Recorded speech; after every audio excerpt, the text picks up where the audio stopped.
Extremist movie debate. Extremist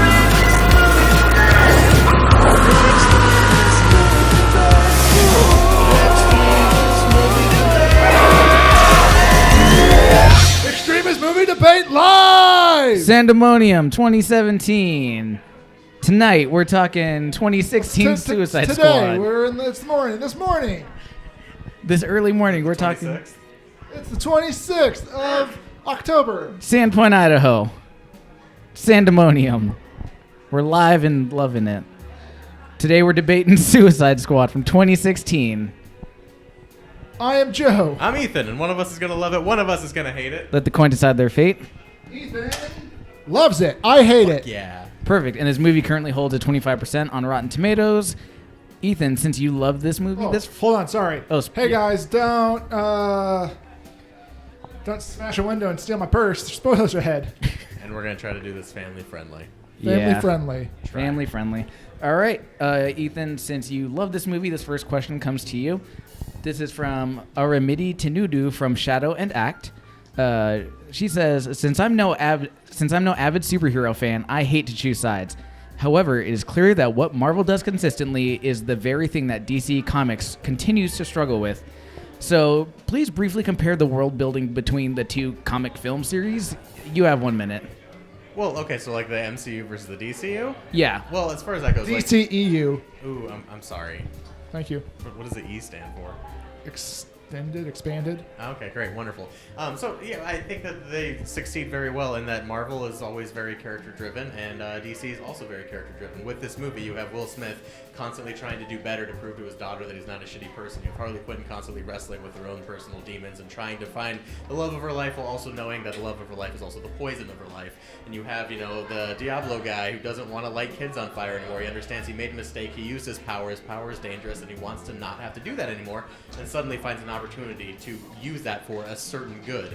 And that is why this movie succeeds so well, is that you have these characters constantly battling with their own dark past in order to overcome that and do good, even though they are all evil people to begin with. And that is why this movie holds strong.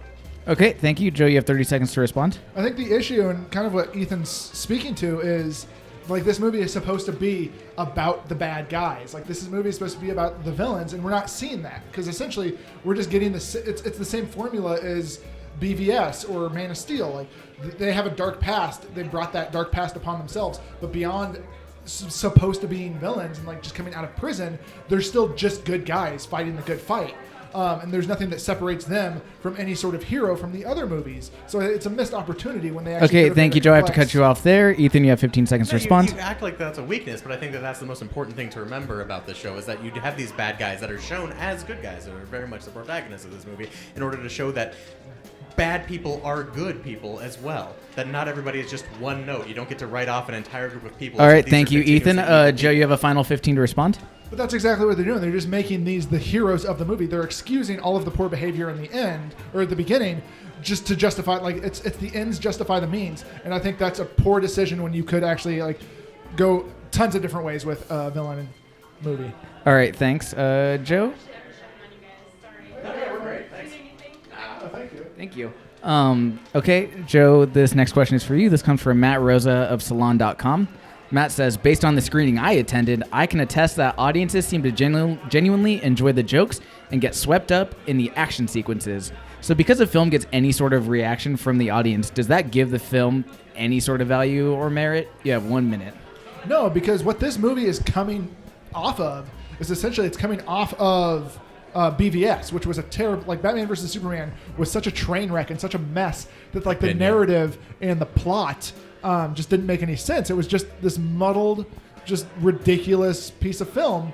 Whereas Suicide Squad has a very simple A to B. Like they could have done more than A to B, but it just has an A to B plot, which basically the first 45 minutes is just a music video where we hear about 30 to 45 seconds of a song and like the bad guys in prison or something. So it's just like this cool stylized music video. And then the second half of the movie is just them. It's just an extended climax, basically. So there's nothing to this movie. It's just two parts that don't add up to much. So just because it has this like easy to follow A to B plot, it gets props. And it's just because it's coming off of Batman versus Superman, which was a mess.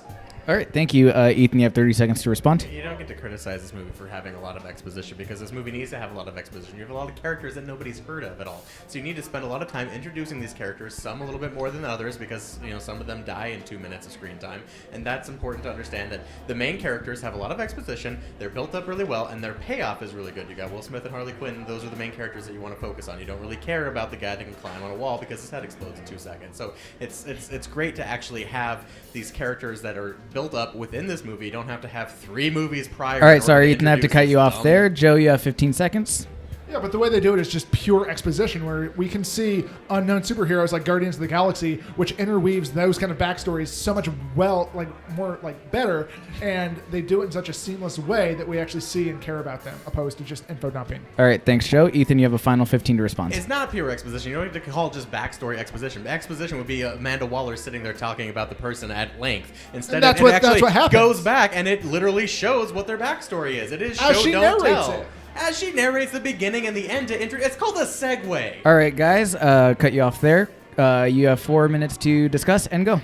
Like, what is it about this movie that you loved so much? That's what's so confusing. I'm very to much me. connected with Will Smith's character. I am also a very But I well-known think this is assassin, the issue. and I have a daughter. This is why you should not connect with the characters, is because these are supposed to be the worst, most vile, evil people. That is the fun of this movie, is it shows that It's everybody not- is it's also not fun, though. a It's human. not fun It's not because this is a good guy or a it's bad not guy. fun. This is a person. They have different levels. They exist on different planes of existence, and they are able to actually be a part of this world, whether we want to throw them in prison and throw away the whole or not. Yeah, but the whole premise of the movie is the only reason they're doing anything is because they're getting their freedom. So the whole mission is self-serving for these characters, and yet we're supposed to empathize with them, and we're supposed to root It with them. begins that way. And the whole thing, You understand the whole what they're thing going is through. just they're being selfish. They're being What the selfish. movie and that's does the is only it reason sets up they that take these this characters mission. have a lot to risk by going on this mission, and so they go on this mission because they want their freedom. They don't and have then anything to risk. at a certain They're point, about an already hour in into the movie, prison. all of They're a in sudden prison they for are free life. to go, and instead they decide to team up and do the good thing because they That are doesn't make at their any core sense. pretty decent human beings. That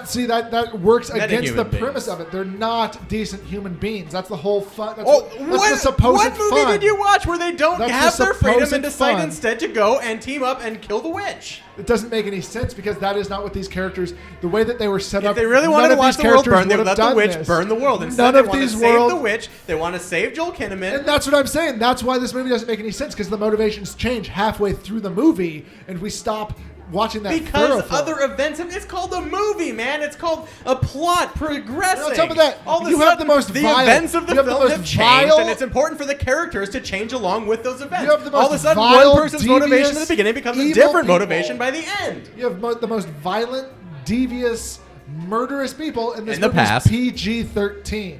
Yeah. This is a missed opportunity. You see Look, Deadpool movies making have- just a boatload of money. Look, all you have to but do, they have to do you can PG-13 kill on this. thousands I and think they thousands of actually people. You lost just money. don't have to show severed limbs, and you get a PG-13. I All think right, they actually movies have been lost doing this for like money a on this solid movie. decade and a half now. All right, that's nothing new whatsoever. This movie even goes a step further, and it makes them, instead of people getting killed like Captain America or Iron Man, where they're just slaughtering SWAT team people. At least this movie turns them into weird little Goomba people that they're shooting in the head. So they don't have faces, they don't have voices, they don't have art. The only signifying characteristic they have is that one has an expensive watch, and they're like, wait, shit, these are people. And then all of a sudden, oh, it doesn't matter, we're going to shoot them all in the face because they're coming after us, and they're taking Joel Kinnaman away, and Joel Kinnaman dies, we die.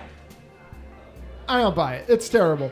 And You on- can say that. You but can on keep top of saying that- it's terrible, but the fact is but that this also- movie actually does have solid characters, But no, I and it think- has solid growth. It's just that maybe there's too many characters. That's the biggest gripe you could possibly make about this movie. Otherwise, you're just saying, I didn't like it because everybody else didn't like it, guys. No, I think this also is a prime example of studio interference because you just have a very muddled, like, whitewash. Or Were you not there? whitewash. Were you on the just have a production very, team? like, washed out Were you on the movie. production team? Are you good friends with David Ayer? No, but listen. Do you know what happened? You can watch a Do movie. you know how much the you studio can, interfered? you can watch a movie and see exposition for 45 minutes and then see And understand that it's gotta be really difficult to introduce seven no unknown chances. characters. It's not that difficult because Guardians of the Galaxy does it pretty easily.